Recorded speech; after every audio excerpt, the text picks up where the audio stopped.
Never give up, never surrender. We watched Galaxy Quest. This is Geeked Out.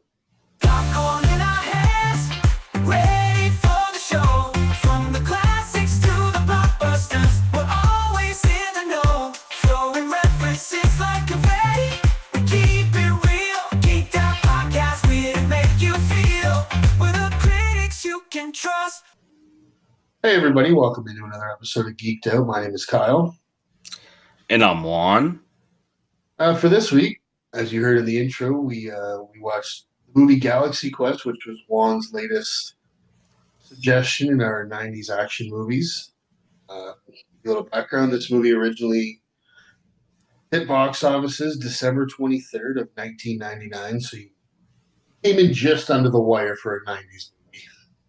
But it came out in the famous year of 99. Yes, the great movie year of '99 that everybody talks about. The renaissance of just incredible, just a insane list of just classic movies that came out that year. It's insane how many of them there are.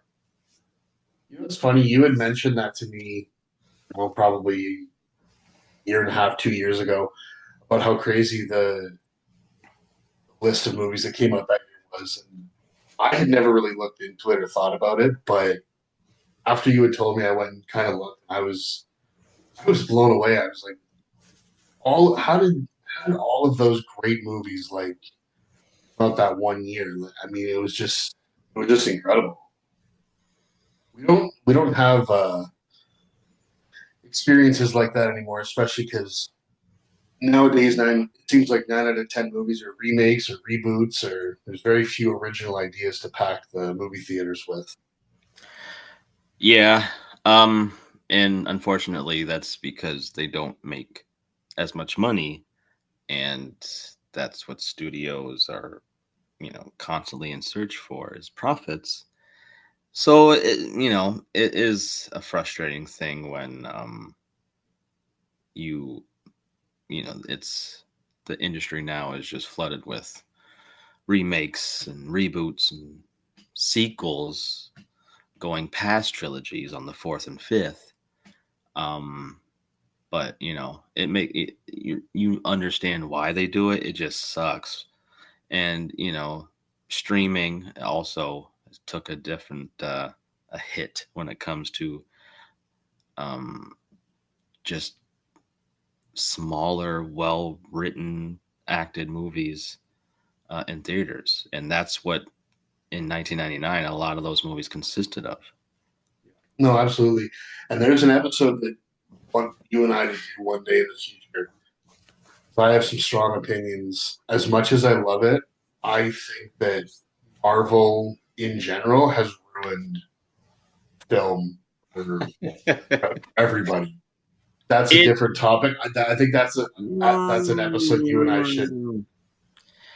it like fundamentally saved the movie industry, and also one could argue that yeah, it definitely Oh, I will argue it one day when we do that episode. is is helping in the demise. But there's lots of evidence to suggest that at some point they were the savior of the industry. So yeah, yeah, we could definitely get into that for sure and in a future topic.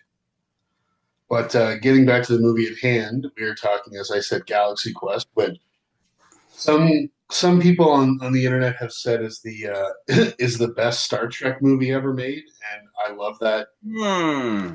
I love the way that that sounds, just because it's obviously not a Star Trek movie, but it's. I don't know if there's ever been a movie that I can think of that was such an homage to something else as this is. I mean, I personally, when I was a kid, I wasn't the biggest fan, but I mean, now I've watched um, Next Generation, Voyager, Deep Space Nine. I never really got into the original series. I've seen clips. My uncle is a huge fan of it, so I used to see it when I would go to his place.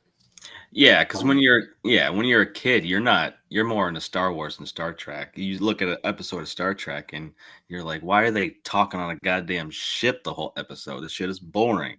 Exactly. But You wanted the action. when you get older, you definitely, if you do revisit those episodes, you have a newfound appreciation of those series. For me, it's the Next Generation. 100%. I love the show Next Generation. I love as much as they're not great, I still enjoy um, most of the TNG movies. In my own personal, First Contact is one of my favorite sci-fi movies that I can think of. And I mean, I recently probably rewatched that maybe just months ago, and still enjoyed it just as much then as I did when I first saw it in '7 when that came out. Yeah, this movie is very much in an homage, It's a bit of a parody of it's exactly. Trek. It's like both. It's paying homage and also parrying it at the same time, which is crazy. Yeah. Um, the way they're able to balance both of those. And I Uh, mean, this movie was. I mean, it's well respected. I know it's now become a big cult hit, but currently it has a 7.4 out of 10 rating on IMDb. The Rotten Tomatoes score, it's a 90% critic score and a 79% fan score, which I mean, I wouldn't expect a movie like this to get that high of a critic score, but I'm actually glad that it did because I think this movie's great personally. I enjoyed it when I first saw it in '99. Maybe I probably enjoy it more now because, like I say, I've had more time to delve into that world of Star Trek, which this is more based on. Um, but yeah, I've always enjoyed this. Uh, so this movie had a budget of 45 million, and it pretty much just doubled budget. It made 90, just over 90 and a half million dollars. So I mean, probably not what they expected, but as I said, this has become a huge cult hit, and this was it's made a lot of money on yeah, I DVD think release, rentals, things like that. Back when we rent yeah, movies. yeah, I think it's gained such a cult following is because I think the movie itself is when it was made, I think it's a far ahead of its time, especially when you are talking about the whole um the conventions and Oh yeah, the whole fanboy element to it, because back then that was only really subjugated to like Star Trek and like sci-fi, and they had now they had Comic Cons back then, but they were nothing like what they are. no, they were strictly for the comic books. But Yeah, now fandoms across the board have exploded with Marvel and Lord of the Rings and Harry Potter and all that. And and I mean now there's it seems like every major town, every major city has their own version of a Comic Con. Like it's not just the same. I mean, the San Diego Comic Con obviously is the big one, but I mean, I know that I've seen ads for them all over yes, from all over Ontario, throughout Canada. I know Chicago does a big one. Obviously, there's stuff in New York. Like they're everywhere because I mean, it's it's a very different world. Like when we were kids, a lot of us were like bullied is the wrong word, but like people who liked sci-fi and comics and things like that, that wasn't the norm. And I know a lot of people who are big comic fans and things like that, who now that it is the norm, they kind of hate it because it was that one thing that they had to hold on to, and now everybody is interested in it, and it's no longer their that little niche that only they knew about. But yeah, but I but also yeah, think now it's so wide, it's so widespread, and like you say, exactly. This showing the world of conventions, which is really started with Star Trek.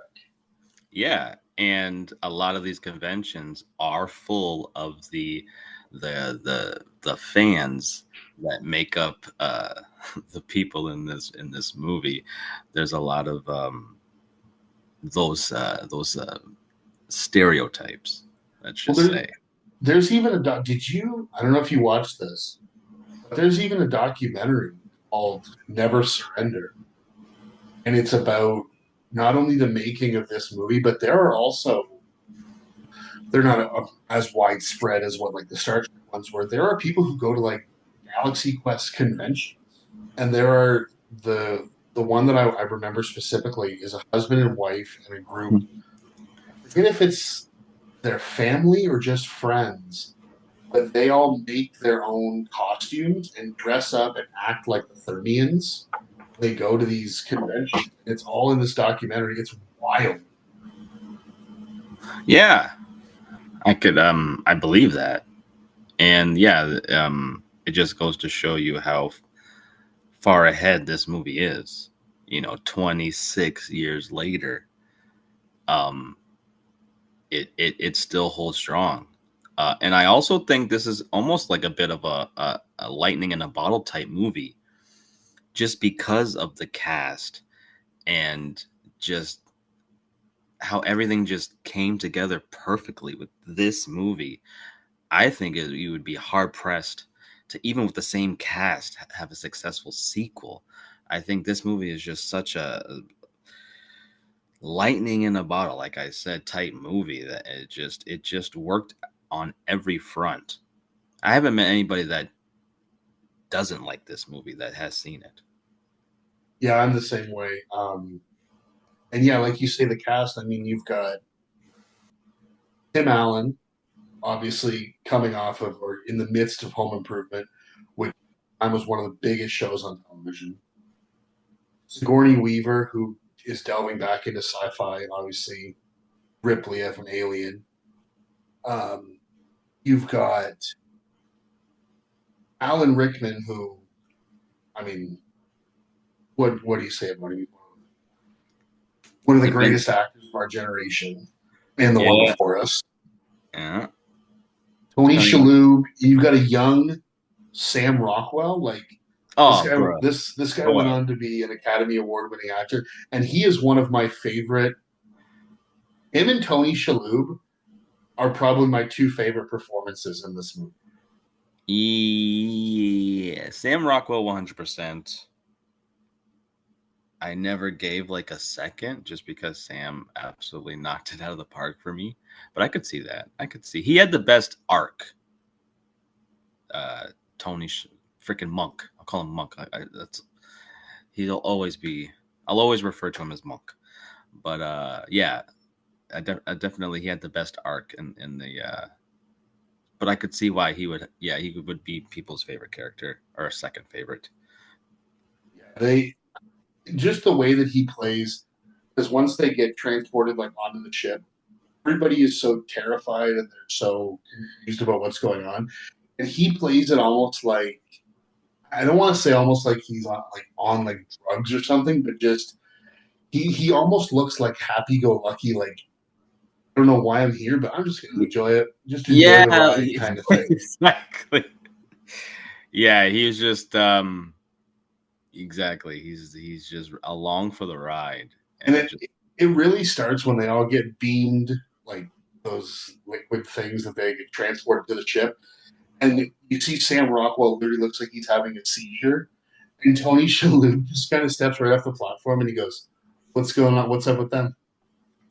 yeah, he doesn't really have any like contention with anything that's going on. He just goes with it, which is funny. Which it's when the other characters that he plays in other things. It's funny seeing him so laid back in this role. Yeah. So, It's refreshing. oh, very much so. The basic overview of this movie, if people haven't seen it, is the cast of a cult sci-fi show called Galaxy Quest now attends conventions and store openings. Jason Naismith, or Nesmith, however you want to pronounce it, played by Tim Allen, relishes the attention while the rest resent him. He is the, and then being mistaken for a real space hero by a group of aliens, he is taken, and eventually the rest of them, onto their spaceship and are forced to act as intermediaries, negotiate a peace with, I don't even know what Saris is, like just a random villain that wants to conquer them. Yeah. Because, what I think is funny is they reference it with another show as well, but these Thermians, alien race that is to their help, are viewing their TV show and they're calling them historical documents, thinking they're watching basically documentaries from Earth. That what happens on this show is reality. I love the scene when they're trying to explain what movies and TV is, and they bring up, well, you guys don't think Gilligan's Island is real, and they all hang their heads and they're like, oh, those poor people. It's funny because It's hilarious. it is. Well, yeah, that part. But I totally forgot that there's another. At the time, he was an unknown actor, but A few more of them. I know who you're talking about. but yeah, no, yeah, I did not realize that until I did my rewatch of this movie, and it was a very pleasant surprise. But yeah, knowing that they saw Earth television and they thought that it was just real footage and believed it's hilarious. It's very interesting that they went down that route. And again, it's part of the story that we're just gonna go with it. I mean, I like that they went down that route because if you like, if something like this, like if this were a reality thing, like this really happened, I mean, as far fetched as that is, if you were just seeing that and you didn't know in their world, they don't understand what the concept of movies and television is, they would think that what they're seeing is real. Yeah, if they got with no context, they were able to view a broadcast of us, and it was our entertainment. They would view it as seeing what our species is like in reality. So yeah, it's very interesting. I like how they went there. Now, so the movie opens. Obviously, they show like a clip from the original show, and it has like the typical shitty Star Trek graphics, especially from the original series, all over the place. And I love that the movie, the show apparently came out in the 80s, so Tim Allen has the fucking trademark mullet. Oh, he's 100% the Kirk parody. Oh, absolutely. They all have their little. He's Kirk. Alan Rickman would be Spock. Sigourney Weaver would be Uhura. Laredo, who is played by Laredo is played by Daryl Mitchell. He would be like the Sulu, and then Tony Shalhoub would be, I would say, Scotty, because there's no doctor. Apparently, this ship didn't have any injuries where they needed a doctor. I think Alan Rickman's character was like the doctor and the Spock. Like he was. Oh, that could be possible. Or no, was he? Yeah, I believe he was. And then what was Monk's role on the team? He was the tech guy, so he would have been like Scotty. Oh, okay. Or in Next Generation, the Jordan. Yeah, so there's not a direct, translation. No, but there's a little bit of you can see who they're supposed to be. But Tim Allen's character is almost a direct translation to Kirk. Yeah, it's the closest of all. Even even the scene when in the movie when he goes into the bathroom and he's in the stall and he hears the two guys who are kind of making fun of people who go to these conventions. And he's like, and they're like, "Oh, that Nesmith guy, he's such a loser. Thinks this is all real. Doesn't realize that they all can't stand him. Whatever." That actual thing happened to William Shatner at 1986 convention, where he kind of overheard somebody, I guess, talking about how his castmates really didn't like him. I could see that. I could see So that. not only does his character in the show of Galaxy Quest mirror Kirk, character of James Nesmith mirrors William Shatner in a way. Yeah, yeah. You could tell, like, I mean, Jason, all the characters are showing, the reality of post fame, but we're following Tim Allen's character, so it's apparent with him. You yeah. could tell. Yeah. So the next scene after he leaves the bathroom, it shows him obviously dejected. He's like so miserably signing the autographs. Like I've never been to one of these Comic Cons or fan event type things, but No? no, and I mean I've thought about it, but my biggest drawback is how much it like number one you have to pay to get in the door, which is fine, obviously, like you pay your admission. But then Yeah. for every person that you want to meet or interact with or get an autograph or take a picture with, you have to pay an additional price, which usually is more than your ticket to even walk in the door. I'm like, just to Yeah. get a piece of paper signed or a picture with them, to me, it's not really worth it in that way. I would rather use my time in other ways, and I kind of nerd out more over watching the stuff that the person is as opposed to like, oh, I got to meet them for 8 seconds or.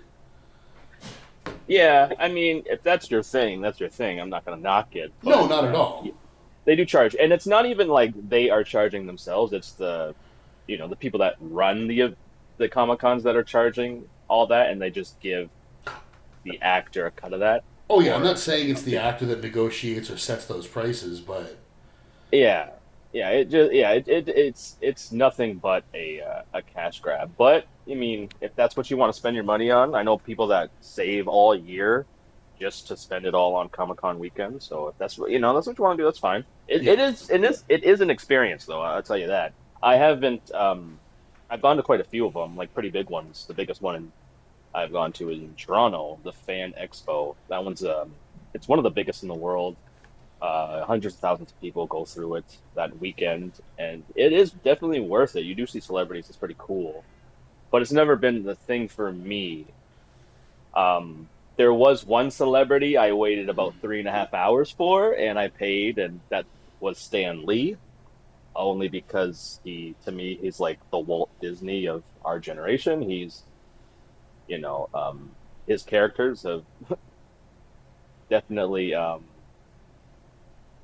had had its effect on me my whole life. Like he's got these name a Marvel character. It's usually wait, co-created by Stan Lee, right? So wait, that his characters or Jack Kirby's characters? that's why I said co-create. That's why I said co-create. He Well, co-created. he never said co-create.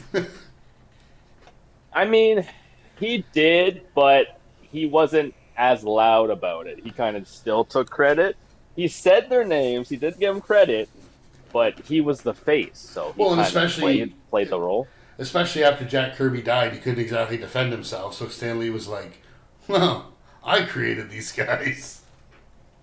True, but if you read comics, you know Jack Kirby is in fact his nickname sake is the King. He's the King for a reason. Yeah, But again, I do give Stanley credit because he was the idea man. He did run the Marvel brand for a while, so I give credit to what credit's due. And yeah, it was pretty awesome seeing him. But that's the only person I would ever pay the yeah. amount No, that that I would paid be to see him, right? that would be pretty cool. See, for me, if I were to go to one of those things, I think I would be much more willing to pay to go see like a panel or to go see people talk because my my whole I can thing see that I'm that. Yeah, super that I'm super interested in is talking about the behind the scenes stuff, and which I would go see a panel like they talk about, oh, how this is how we made this, or this is how we did that, yeah. or that's what I think I would be more interested in, as opposed to like standing in line like you say for 2-3 hours just to shake someone's hand and continue on walking. But I mean, to each Absolutely. their own. That's just my own personal opinion. Yeah, there's always one person that somebody probably would stand in line for, but it, I, for me it was, Well, and one of mine actually, and he came to our hometown a few years ago when they did our version of Comic Con, and I unfortunately wasn't able to go. Was Kevin Smith. oh, okay, I yeah, would yeah. I would love to meet that guy. I'd love to sit in all those evening with Kevin Smith things that he does. I would love to sit and watch any of those one, like see him do any of that stuff live. Like that would be next level for me. Yeah, it's a once in, it'd be like a core memory for you, you know. So it's if it's in within reason and you can, have some extra cash, why not? You know what I'm Yeah. saying? But Now, in this movie, it's especially with the Comic Con that they're at, yeah, they seem kind of run down and kind of over it. But we don't know how many of these they've been to. it almost seems like they do it like they seem so exhausted by it that it almost seems like they do one a week. And then like I'm gonna skip ahead a little bit, but like the next day they're at like an electronics store doing a grand opening. Right? So yeah, they are definitely this is where their life is now. It's been probably what 10 years since their show was big and now they're still riding the coattails. And yeah, they they definitely are not in the best place. They're very just over it. Well, They're kind of just over it. and you can see the difference because you get the whole cast and they're all miserable to be there, and then you get Tim Allen walking in, who he's the star and he's excited to be there, and the rest of them are like, just get this day over with, give me my paycheck and let me go home and just get ready for the next time we got to do this nonsense. Like, whereas Tim Allen, the whole time up until he hears these people talking badly about him, he is gung ho. He's like, oh, come on, guys, this is great, let's go, and he's super enthusiastic about it. And they're looking at him like, I think Sigourney Weaver actually at one point he's looking over and he's like talking to a bunch of kids and he's referencing an episode, and I think she says something like he really something it's like he either says he's really in love with himself or he really does love this. Like you can tell the general or the genuine joy he gets out of it, whereas they're just like, this is just a paycheck, I don't want to be here, I'm gonna paint this smile on my face and just be here, almost just like go through the motions. Yeah, yeah. He kind of hasn't fully embraced the fact that it's over. Well, he's Just like really goes like he's that. almost like that guy who peaked in high school and has never moved on. Yeah, yeah, that's a little bit of that for sure. You get to like the character is definitely has a pretty big ego throughout the whole movie, but it's kind of a reflection of kind of the real life William Shatner, who was kind of I would say that's definitely who they modeled the actor character from. Oh, absolutely. And when we were talking about whether or not you and I would go to these Comic Con things, I personally certainly would not be going. If I did go, wouldn't be going like Justin Long and his crew that show up. Exactly. And yeah, and Because there's one thing, like I have nothing against people who cosplay. I think it's super cool. Not something that I would ever really probably get into. But like they not only cosplay, but they show up and they're asking him diagnostic questions about Oh the yeah, mechanics of the ship, and yeah, he's yeah. like, I mean, they're acting as if it's a real thing, and obviously he's frustrated because of what he just heard and everything, and he just lets him have it. Like, which oddly enough, knowing some stuff about Tim Allen in real life, him yelling at kids kind of seems pretty appropriate with what some of the things, but I just it's a scene where I'm like, even as much as if I loved a show or a movie, I know it's a movie. I know it's a show. I don't understand the people who get so into like Into it. get into the show, but like into the inner workings of the machinery and like Oh yeah. even if they have schematics, the actors don't know that stuff. They don't at all. I mean, I'm sure, and there's plenty of examples of fans like that going that deep to like, let's say a Harrison Ford, for example. That's usually him, and he doesn't know what the hell they're talking about. He will No, call them out instantly. But the thing is, those like Star Wars and Star Trek, they do put out like they go deep with the information, oh, right? you And can like get full schematic of almost breakdowns of the every ship ships. in Yeah, every yeah. yeah. And Well, and like they even have full blown alien language that they have remembered and speak. And they actually have courses in school that I know where you that's can wild. study like Klingon and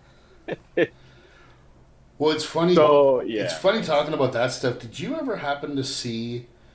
It came out in the late '90s. The documentary Trekkies. I've heard of it. I don't think I've seen it. I've seen it actually probably more than once.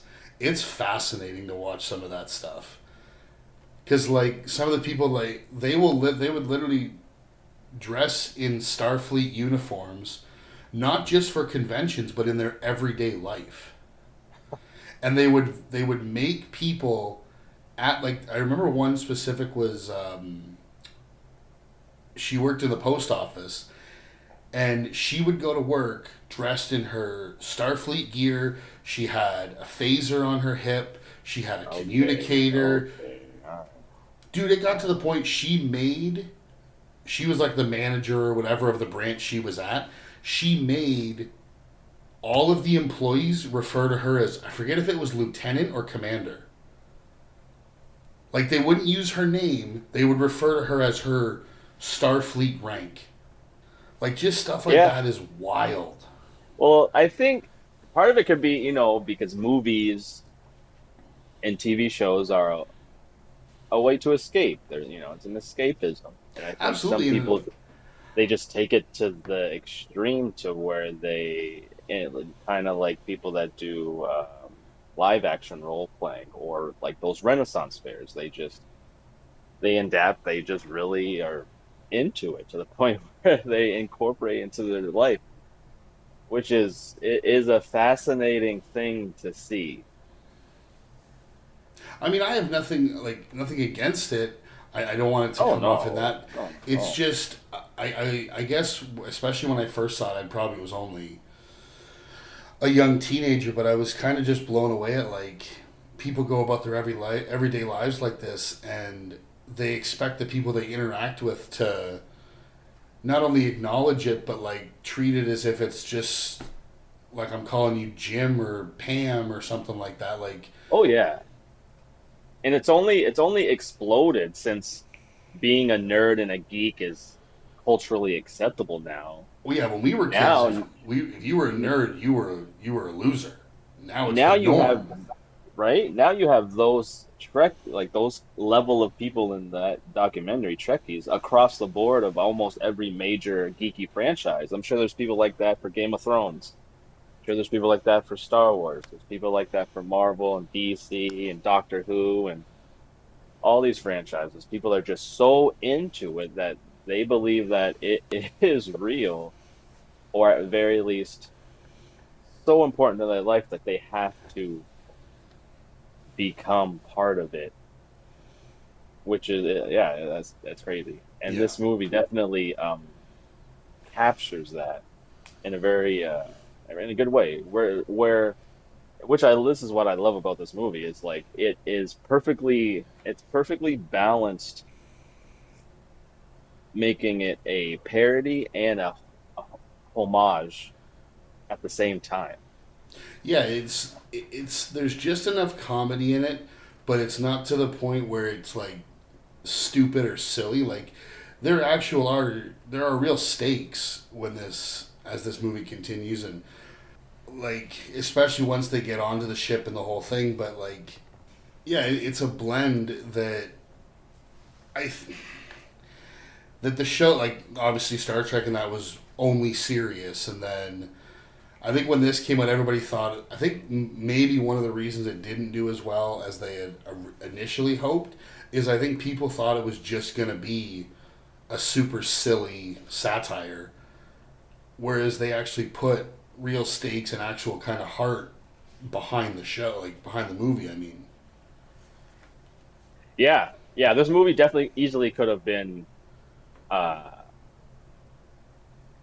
just a total parody of itself, but yeah, the writers definitely put some heart into it and some thought, and it's only boosted by the actors that they chose because I think the chemistry between everyone's great. Played the perfect. They all played the roles great. Um, they all bounce off each other, amazing. And yeah, this movie definitely, again, it's being a parody. It's paying homage. It's being meta within itself, and it's balancing a lot of things, and they just do it better than it should be. To be honest. I mean, there's a point later near the end of the movie that I'm going to bring up a little bit later that when I watched it gave me like literal chills, and I wouldn't have expected a movie like this to actually affect me in that way, especially considering it was marketed as mainly a comedy, but like I said, I'll get to what I'm talking about when we get there near the end of the movie. But yeah, it's kind of fascinating what they pulled off with this, and I I would have liked if they would have been able to make more than one, but obviously it didn't have the returns they were hoping. But Yeah, it definitely it became a cult hit. I don't know how much it made. Might have said it, but yeah, it was I think 90.5 million, I believe, is what it was. yeah, it definitely, unfortunately, didn't make us money. Even though I remember the marketing, and I'm not sure if I seen this in the theaters. I think this was a rental for me at Blockbuster, but still, do remember the marketing. And yeah, it sucks that it didn't make the money. But I'm kind of glad it didn't because I don't think the sequel would have done any good. I think this movie, I I think it you're right because I think could this it movie really caught lightning in a bottle, and I don't think they would have been able to yeah. replicate it. No, unless you had like you already knew going in that you were going to make a sequel and you already planned it out, Yeah, or you just had a really good idea come into your head that, one random day. But that's rarely the case. So I'm kind of glad that they had one, um, because yeah, this movie, it for some reason it's better than anyone would have expected. I want to talk about right now for a minute. I didn't really notice him very much when this came out. I was 13, so I didn't have a lot of the knowledge that I do now. One of my favorite performances and characters in this movie, by far, is Alan Rickman. Yeah, yeah, I The agree. the amount of because obviously he's like the Spock stand-in kind of, and throughout when you see him at the convention, even when you see him with um, the aliens, the amount of disdain he has every time that somebody brings up his catchphrase or he's asked to say it, I never find it not funny. I think it's absolutely hysterical every time. And just the way he does all of his reactions through this movie are absolutely fantastic. Oh yeah, it just goes to show you the just the professionalism of Alan Rickman. Is his last name? Did Yeah, I say it right? Uh, yeah, he can.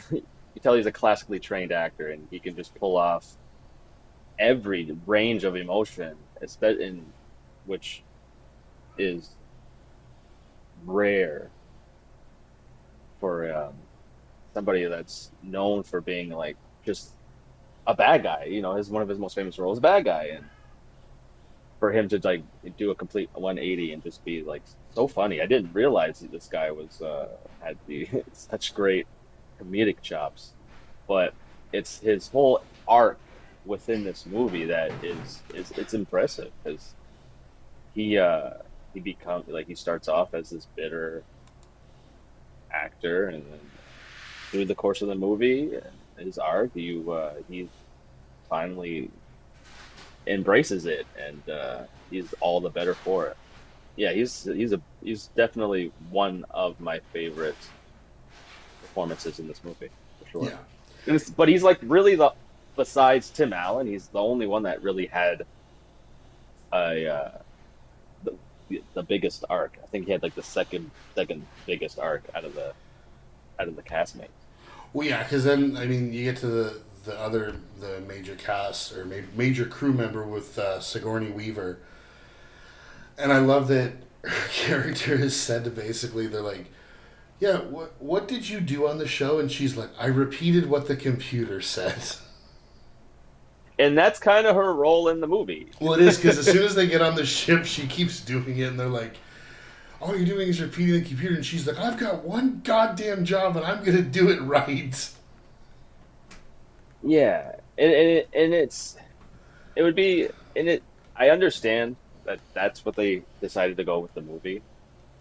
I just wish that they could have, because it was too much on the nose.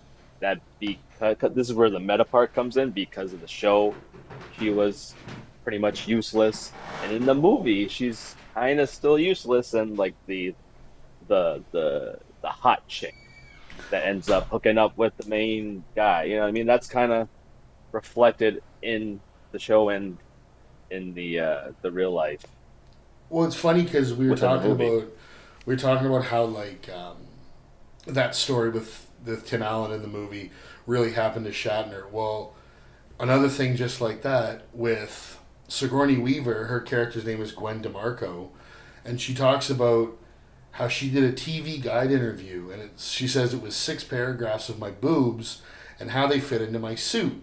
Now, something very similar to this actually happened to Jerry Ryan, who played Seven of Nine very famously on Star Trek Voyager.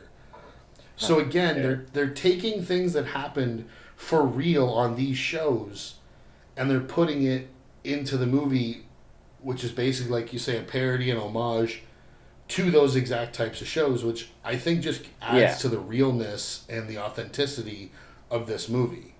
I just wish they wouldn't have had the Sigourney Weaver character too on the nose. I wish they would have gave her something to do, It some would have type been of arc yeah. to where she proves herself to be useful instead of the useless. You know what I mean? Yeah, it would have been nice if at the end it was something like she's the one who saves the day type thing, or Or at least her arc is now she's useful, so they, you know, so she's not the yeah. stereotype throughout the entire movie. You know, but that this is a nitpick for me. No, I completely agree, but yeah, it would have been nice to see something like that.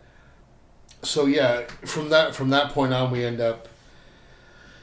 He's already been Tim Allen's already been approached by the Thermians, but then the next day, I love it shows him at that night he's at home still watching old episodes and getting drunk in front of his TV to the point he passes out. When he wakes up the next morning, the Thermians are on his back deck, porch, whatever you want to call it. And they're like, all right, come on, time to go. And he still thinks it's like this promotion, or he makes it seem like he gets these offers all the time where fans will pay him and they bring him into like a garage or a basement that they have decorated like the set and want him to like play his role and they're going to film it because that kind of sounds like what he's alluding to when they're doing this. Clearly with no idea or concept that they're real extraterrestrials and he's about to be brought into this real intergalactic civil war. Oh, exactly. He just tell has a full blown conversation with a freaking intergalactic boss, and yeah, you kind of just ordered them to blow them up, Yeah, because that's what they did in the show, right? you know what it almost the sheer cavalierness of it, the way he does that scene, it reminds me a lot of the 2009 Star Trek when Chris Pine's doing the Kobayashi Maru test and he's like, I'll just fire one phaser per, and he's like eating the apple and like it's no big deal. Oh yeah, that was because he sabotaged it. So No, I know, but Tim Allen's doing it because he thinks it's all fake. So he's just like, yep, exactly. do this, It's do the this, same do energy. that. Yeah, like, oh, Yeah, do it's the this, same do that, energy. and we're done. See you later. Thanks, guys. Right? But unfortunately, that didn't work, as we find out later in the movie. No, because, I mean, he has to go back and he tells them all, like, oh, guys, this was really real. Because he realizes it after, obviously, when he takes his goo ride home, I guess you'd call it. Because I guess they didn't. Yeah. I guess they didn't want to do transporters because that might have been too on the nose for Star Trek. So they did a different way to transport them, which I actually found kind of interesting. Yeah, they took enough that they were probably skating towards that, copyright Yeah. edge. So they're like, all right, we got to change something up entirely. I mean, they do use the transporter later when they're on the rock planet, but I guess they didn't want to do that for every time they have to travel somewhere. Yeah, yeah. Because he goes and That's true. he confronts the rest of his crew and explains to them, and all of a sudden they show back up and they're like, yeah, by the way, what you didn't do a fucking thing, so we got to go back and do it again. Yeah, and the way they transport is more instant rather than Star Trek, where it's like, because this one is parodying the old show, Yes. and back then it was like, if you stir a drink, kinda, if it had like a sparkly drink and you stirred it, that's kind of what the effect was. Yeah. But yeah, they definitely use it. They actually they have a teleport crux Yeah, which then they later in use the episode. to bring the whole crew aboard their ship, and I think we might have already talked about this, but when they all get aboard the ship and they're all like shaking and they look like they're having a seizure, and Tony Shalhoub shows up and he's like, oh, what's wrong with them? Right? They're freaking having full blown panic attacks. Which, I mean, I think most of us probably would. Oh yeah, If that's all of a sudden exactly. we went millions of light years away in the blink of an eye.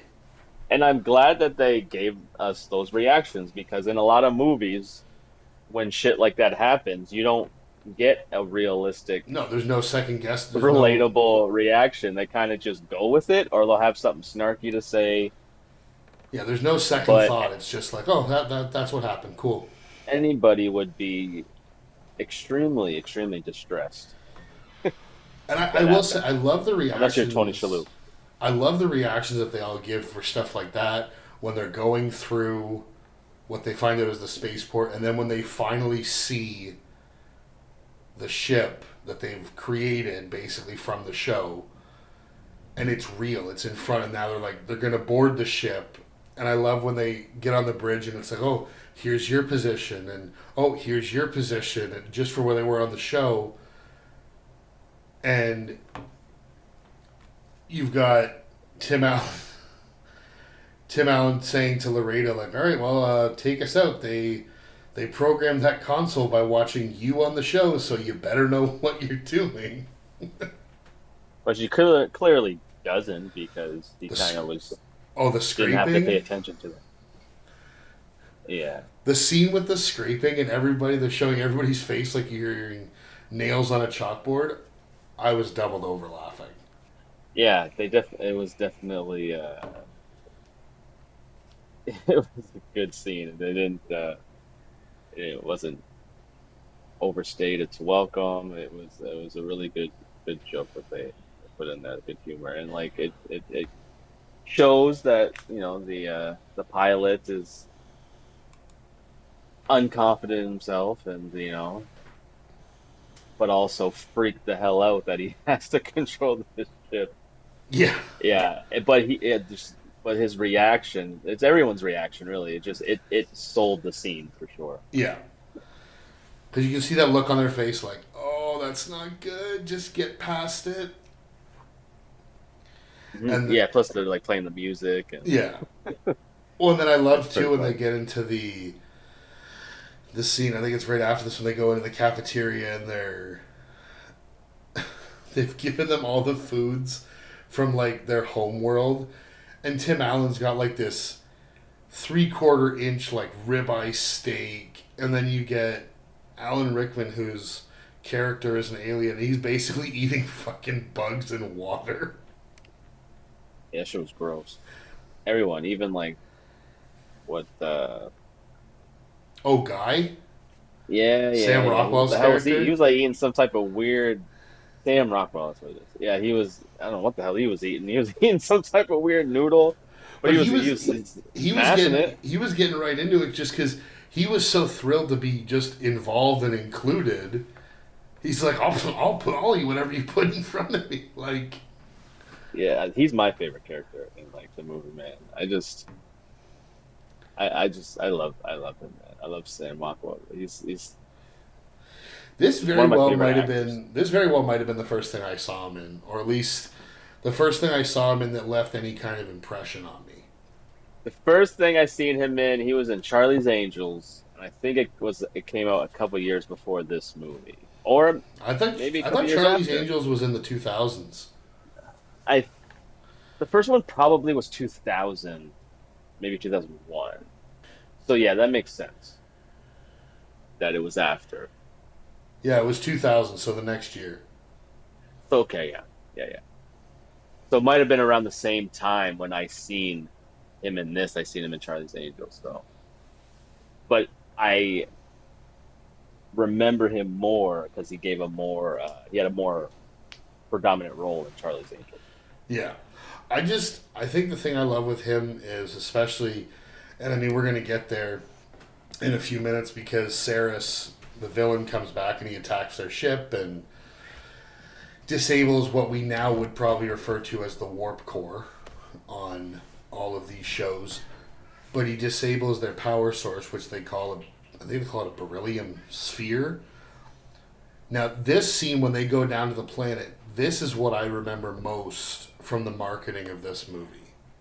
Is when they go down to the planet and you've got the little tiny aliens that are all so cute and cuddly, and then all Oh of a yeah, sudden, yeah. at the drop of a hat, they turn into these gremlin like monsters that are Hmm. terrifying. Yeah, and even though the CG back then was okay, the fact that you know it doesn't hold up as good as it should or as good as you would like it. It just adds to the terror. It adds to how terrifying those little monsters look. I will say the CG on them, I don't think was terrible. I think it was better than the CGI on the rock monster. Yeah. But I mean, they had to have that scene so that once again, just like Shatner, Tim Allen could fight an alien monster and lose his shirt, and that's the scene you Exactly. get. You get the transporter when they beam up what they call the pig lizard, and I love when it comes in and they go, "Yeah, it made it here, but it's inside out," and then it explodes. they're Yeah, t- that's true. well, and I love that they're saying it through the microphone, and Tim Allen's like, "It's inside out and it explodes." And they're like, "Why are you telling him this?" Right? Because it's funny, but it's also like it's like shit is real. Shit just got real at the same time, Yeah, because they now and they have to were do like, it to him, and you're like, yeah. "Is he gonna turn inside out and explode?" But we know that's not gonna happen. You No. know, because but again, that's kind of like yeah, they kind of took what wouldn't happen in the show, and they kind of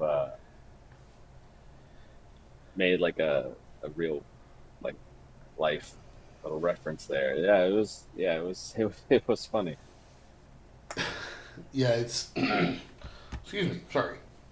Um, yeah, when I mean, as you kind of continue on with this movie, you end up getting more into the story of this Saris and the conflict. But I like that it's there that they have to solve it, but it doesn't feel like it's the main crux of the movie.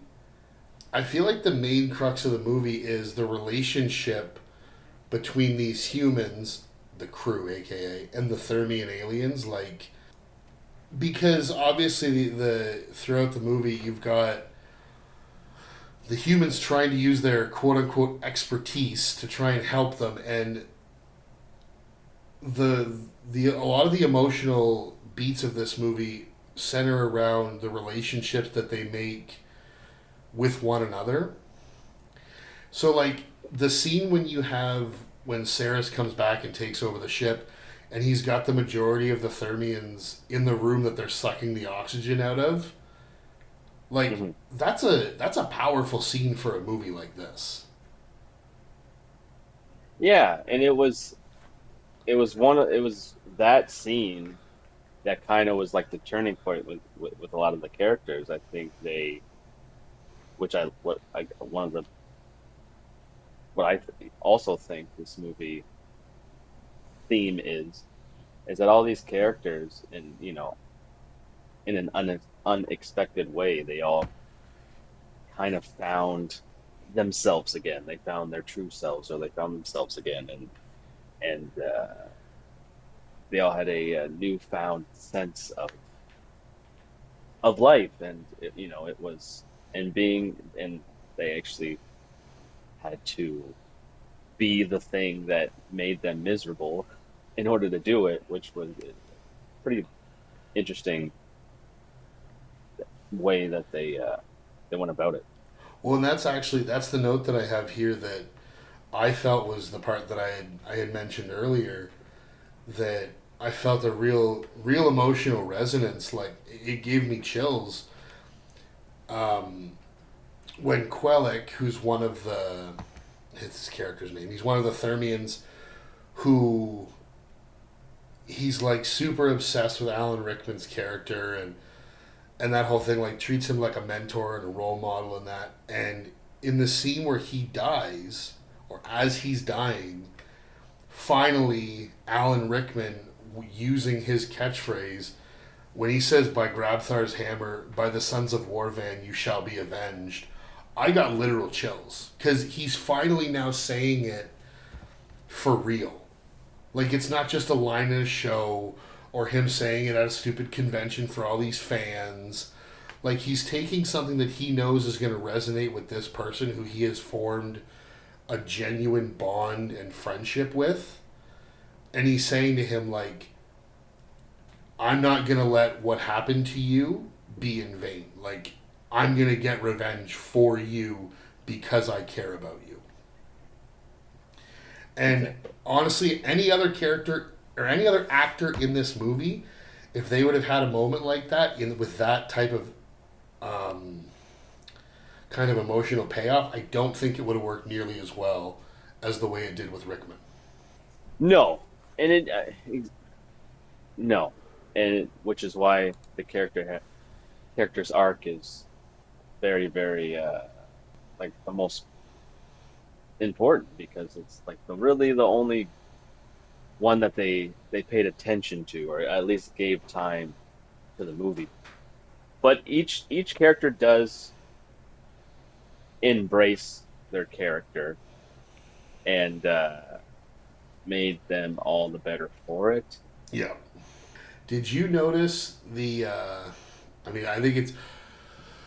I found it quite obvious. I mean, I've heard about it before, but so I don't know if you noticed it. Did you notice when Tim Allen and Sigourney Weaver are trying to prevent the ship from the detonate? Oh my god, I can't even speak. Detonating. They're going through what they call the chompers, or they see the chompers, and it's one of the most obvious ADR moments, and it's. I think it's been teased and kind of made fun of over the years. Did you notice that when they see the choppers and Sigourney Weaver very clearly, her mouth says "fuck that," and they ADR'd over top her saying, "Well, screw that," because they didn't want it would have affected the rating for the movie. Did you happen to Yeah, notice that? I noticed. I didn't notice watching the movie, but I there's a website that pointed me towards this by saying that this movie was meant to be rated R. It was meant to be very dark, was what I heard originally. Yeah, it was definitely a, s- tonally a very different movie than what we got, but they decided to, for some reason, um, cut out all the all the vulgar language and make Oh, it more PG 13, which I think was a smart. I agree. I I don't think it would have been as much of a cult hit if it would have been R rated. No, Or I think that was the right choice. But like you say, changing it from the dark to kind of the light comedy parts, it it could be just summed up right in like right after that when they finally get to the core and the countdown stops at 1 because quote on the show it always stopped at 1. that's true. So it's like you have a core detonation like a self destruction for the ship, and it's like it's never going to actually self destruct because it never did on the show. I like yeah. Again, it's a smart. It's funny. I appreciate that they did that. And again, it's one of those things that it's meta parody, but it's also that's what they did in the show. So and everything in that ship is based off of the show. So yeah, uh, I like how Well, they put that in the movie. I mean, speaking of everything based off the show, you see that Tim Allen accidentally earlier in the movie, um, when he bumped into Justin Long got the real communicator, so he can actually talk to him, and he's the one talking the two of them through the ship to get to the core. Well, then he now needs when they're after they finally defeat Ceres, they have to fly the ship back to Earth so they can get home, and he's using Justin Long along with his quote unquote crew back on Earth, aka the nerds in the basements, to try and navigate it. And I love the scene when he's trying to help them, and his mom keeps saying to take the garbage out, Garbage Joe. and he's like sprinting and screaming at his mother. He's like they're depending on us. We have to get this done. Or even when he runs out of the house because he's like, oh, they're coming in, but they're going to be too light on the atmosphere, so we're going to guide them in with Roman candles. And he runs out, and his parents are looking at each other like, do you know what he's talking about? And I think his dad goes, well, at least he's getting outside. It's like Yeah, they could care less. His parents could absolutely care less as long as he's not cooped up in his room all day long, and like he usually is. yeah. It seems like they're kind of just let him do what he wants at this point, as long as he gets some actual exercise, or at least going outside, and because they he probably has annoy them with. Oh, he probably sits at the dinner table and talks about facts and Oh yeah, about this show that probably came out before he was even born. 100%. But I will say with this, I believe this was Justin Long's first movie.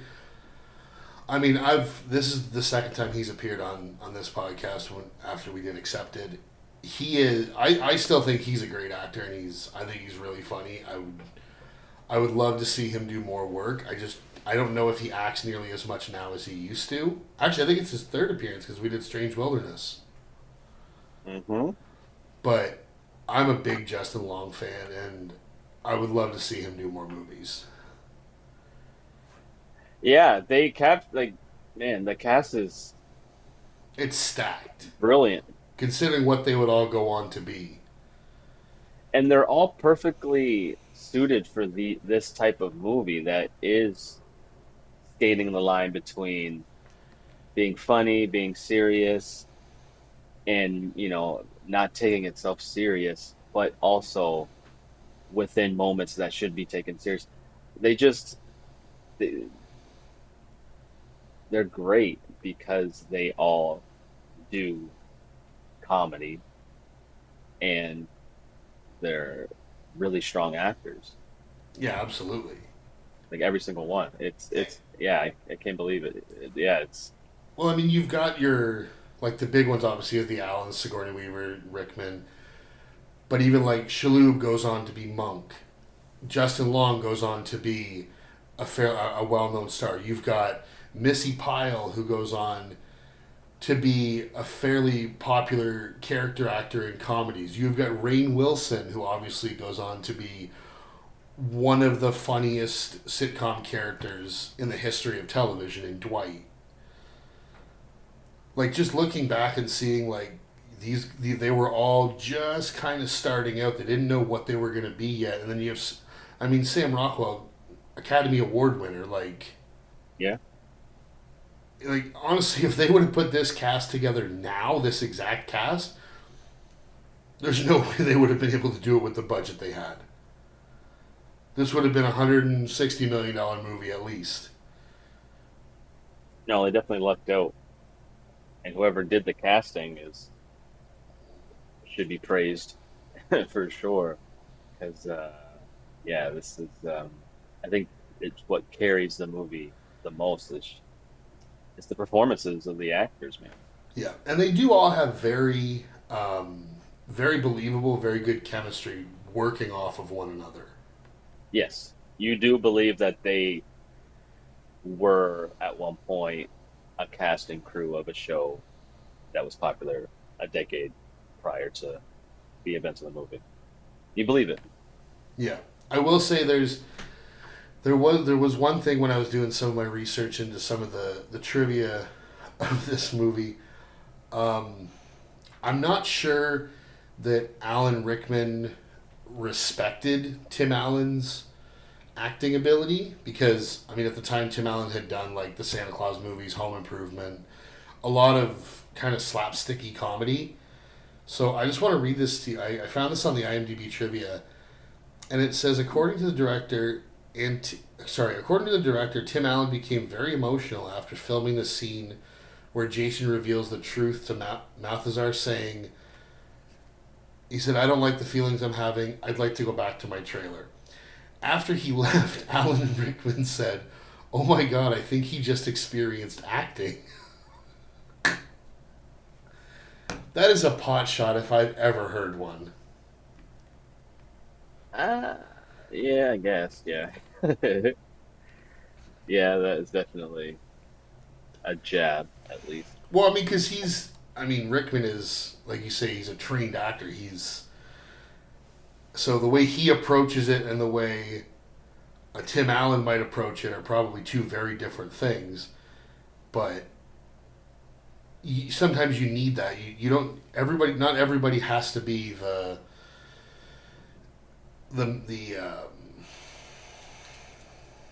oh my God, I can't even think. Like a thespian. Yeah, like a thespian or like Daniel Day-Lewis. True.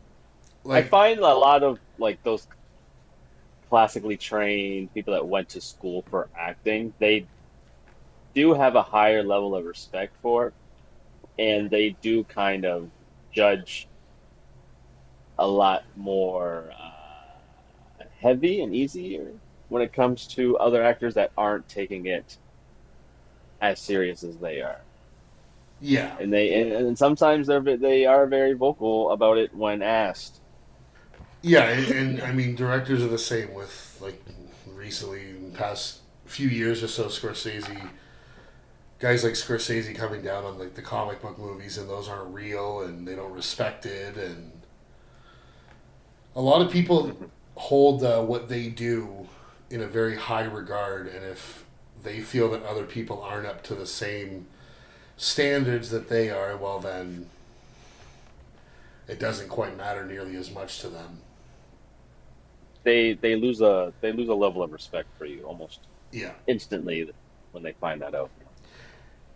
Now, as we're coming kind of to the end, near the end of this movie, I really enjoy the way that they kind of, when they finally get the ship back to Earth, the way it happens, because they literally crash right into the convention center.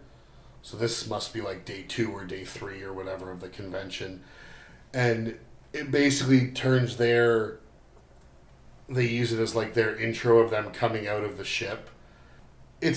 Right? It's a really cool look, and I mean if I was at if there if I could be guaranteed that I was going to see that at a Comic Con, yeah, I'd be there. Right? It reminds me of when I went and seen Power Rangers live as a kid. You see, because it like basically it's like an episode comes to right in front of you, Well, exactly, and especially yeah, when Saris comes out and Tim Allen shoots him with the phaser and he just disintegrates. right. Like imagine seeing that. You, I don't think. I honestly don't I'd even have know if we. questions. I'd be like, hold on, wait, hold on.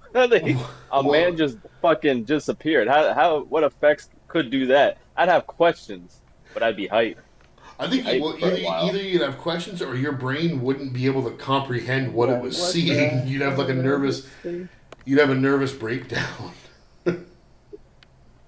Right. I would just be, hey, you throw any type of explosion or something, everybody will forget. That'll make everybody forget. If it's cool enough, nobody will ask any questions. And that's what happened. Yeah, that's very true. Now, I do like how at the end of the movie, so we kind of skipped over the one thing we did skip over is the kind of unspoken love story with Tony Shalhoub and Missy Pyle's character. And at the end of the movie, they show that they're basically reinvigorating and they're bringing back Galaxy Quest as a show, and they actually include her in the cast with like basically it shows the two of them together, and her character or her actress name I should say is Jane Doe. I like how they did that. I don't think I ever noticed that until this rewatch, because I mean obviously watching for this podcast we're paying a little or a lot more attention probably than we usually would, but when that came up I kind of chuckled at that going yeah that fits, that seems pretty good. Yeah, I agree. Now did you know, I don't know if this is still going on, but they are, or they were at least, trying to develop a Galaxy Quest TV show for Paramount Plus. No, I never heard of it. I haven't heard anything about that, but that's not it. I don't want that. I don't want that. I'm good. I'm good on that. And But it, the funny thing is, this. I mean, this has been talked about. Like I say, this might be shelved. It might be off the radar right now, but I know they've talked about it over the years, and they had actually had Tim Allen, Sigourney Weaver, and Alan Rickman before he passed away. They all agreed to come back to reprise their roles if they were to reboot it into a TV show. if they were to able to get those, like obviously Alan Rickman can't now, but if that would have come out with those three be reprising their roles, I at least would have given it a chance. I would have caught the first episode, but I just feel like they wouldn't have. I don't know. I don't want to say judge or give an expectation on something that I've never seen, but I don't know, man. That would be great. I'd watch it if they captured the same magic that they did in this movie. But I feel like if they were to reboot it or to remake it, I think the perfect person to carry it, like the Yeah, person that would we were talking about this. take You over. said you had some casting choices if they were to make it now. Well, I got the lead, and then I got like the pilot because it's just an obvious. I think Jason Bateman would have been a great. Uh, That's a great choice. he would have played a great Tim Allen's character. That's a really good Eh, choice because Jason Bateman is I mean, obviously he's hilarious, but he can also do that serious emotional stuff when needed. exactly. Now, you had mentioned this just before we started recording, and when you had said that, I hadn't even thought about who would play it nowadays, but for some reason, as soon as you said it, I don't know why, but in the role for Gwen, and I don't know, for some reason, I thought Jennifer Lawrence for that role because I've seen her in Okay. movies where she can kind of play that almost ditzy but she also has that capability of if they wanted to give her, like we have said, a different arc, it would be perfectly acceptable and completely plausible that she could do something like that. I can see that. Yeah, that'd be a good. Yeah, that's a good one. Good fucking intergalactic Katniss Everdeen on the crew. Yeah, and again, she's done comedies in the past that are Yeah. also infused with drama and serious moments. So yeah, she could definitely fit that type of role.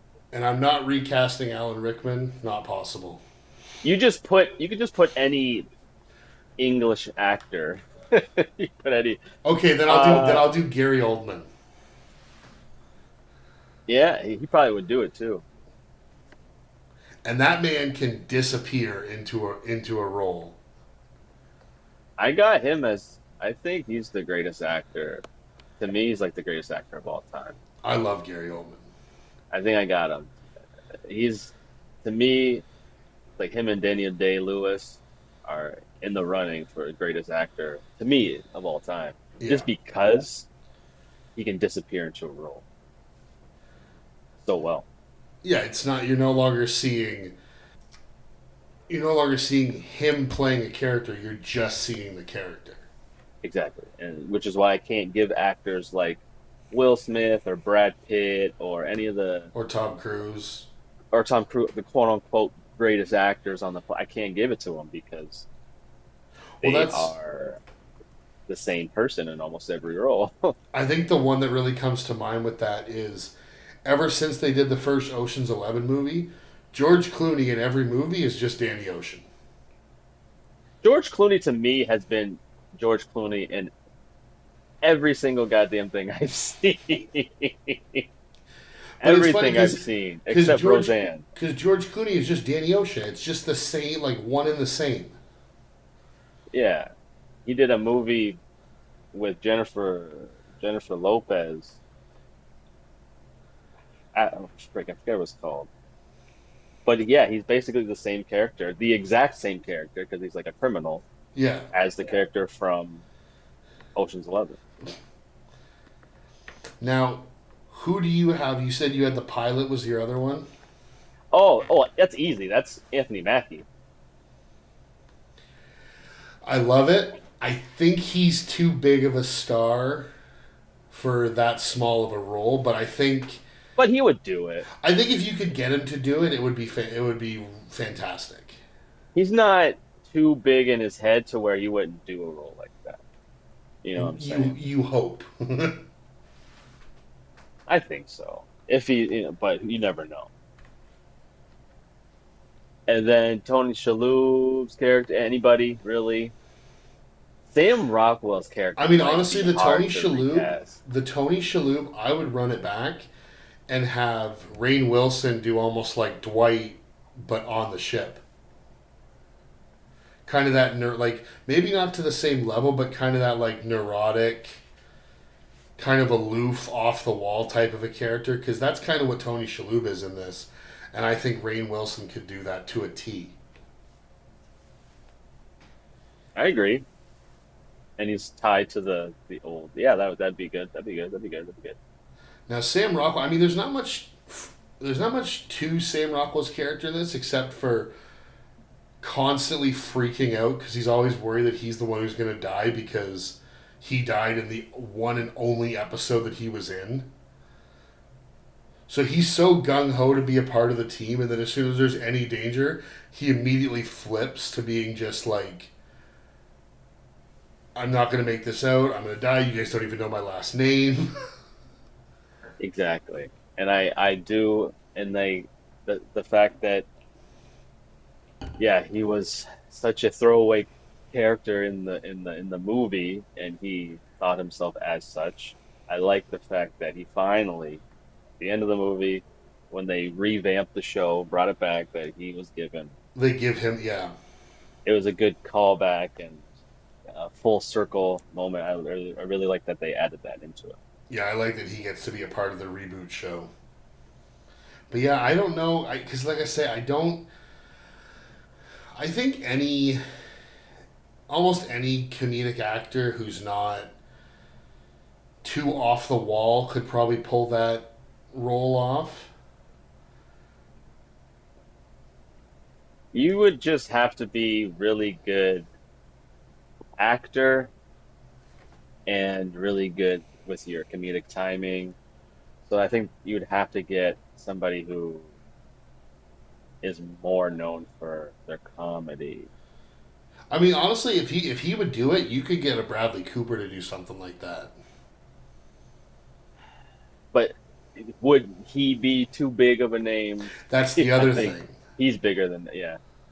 Yeah. I think you should carry on the tradition of bringing in like an Yeah, up and coming actor. trying to find that diamond in the rough, so to speak. Yeah. But I think that's all that I had to discuss or wanted to discuss about this movie. If you want to move on to our final thoughts, Yeah. You want me to go or are you gonna yeah, go? you go first. Uh yeah, no, this movie I loved it when I first seen it. Um I still love it now. It definitely holds up. Not only does it hold up, I think it's a movie that was well ahead of its time. I think the themes in this movie, especially with the whole Comic Con fan angle, was definitely more prominent today. Um, this movie, even though it's parody and it's a funny movie, it's a comedy, it has a lot of heart. And I love the fact that this cast, that's perfectly cast, by the way, and the chemistry is amazing, and there's no weak link in the cast. Uh, I love the fact that throughout the movie, they all found ways, unexpected ways, to find themselves again. A new way of life. And I, it just reminds us that, the greatest heroes are just ordinary people that, thrust into extraordinary circumstances.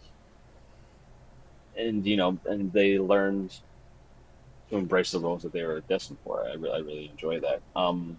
My only real nitpick, besides some of the other characters not having as big of an arc as some of the other characters.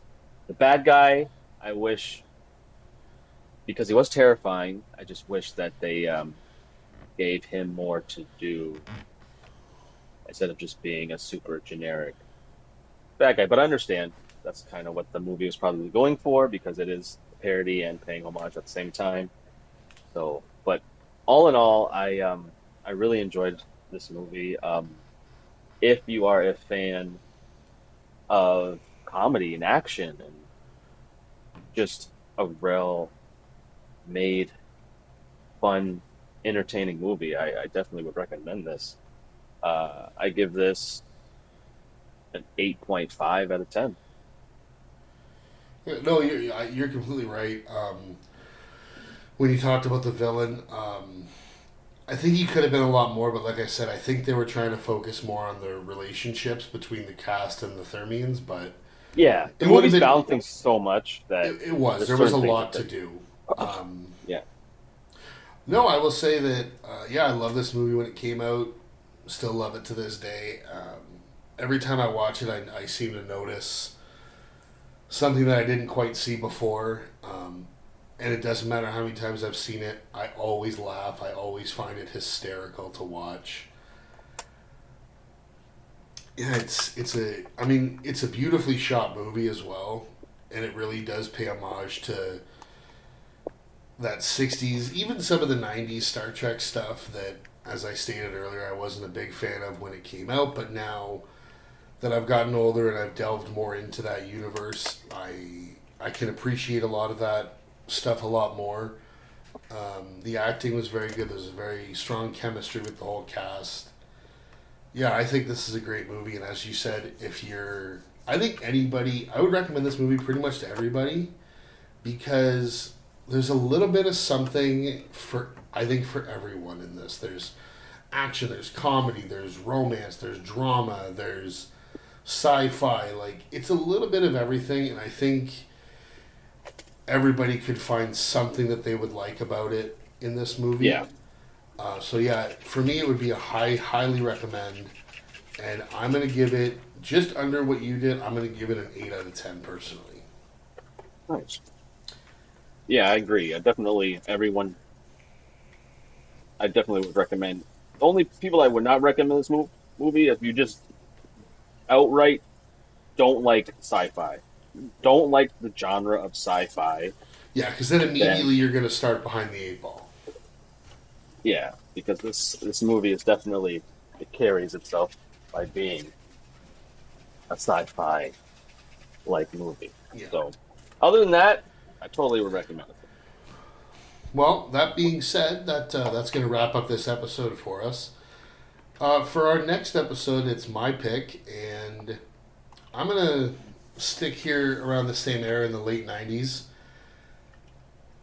And we are going to watch a buddy cop action movie that you and I have discussed many times through the years. And I'm actually shocked that I am the one picking this before you got to it. Mm. We're watching Rush Hour. Uh-oh. That's going to be fun to discuss.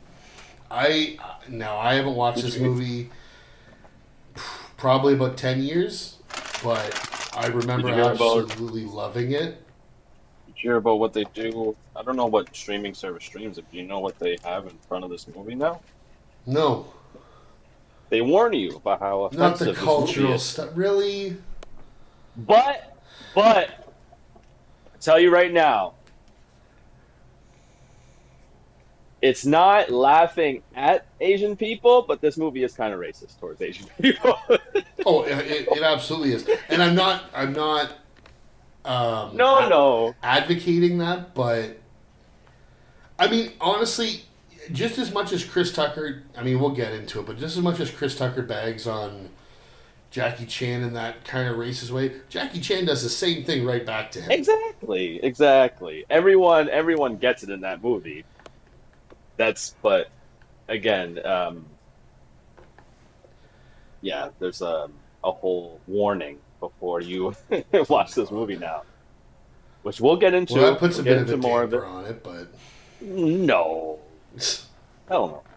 But I will say before we sign off on this, not only do I want to recommend Galaxy Quest, I would also recommend it's currently streaming in Canada on Amazon. If you have a chance to watch it, the documentary Never Surrender about the making of this movie is a great watch. If you're into documentaries and if you like this movie, I cannot recommend watching this documentary more. I'll have to check it out. So yeah, check it out. Let me know what you think because I mean I've seen it a couple times and it's really good. But with that being said, that's going to bring us to an end of another episode. And like I said, for our next episode, we're going to be watching Rush Hour. So stay tuned for that. I'd like to ask all of our listeners to give us a rating and review. It'll really help us grow the podcast, and give us a follow on our socials, which I will be posting as usual in the show notes. And until next time, thanks to everybody for listening and subscribing. Take it easy, everybody. Peace.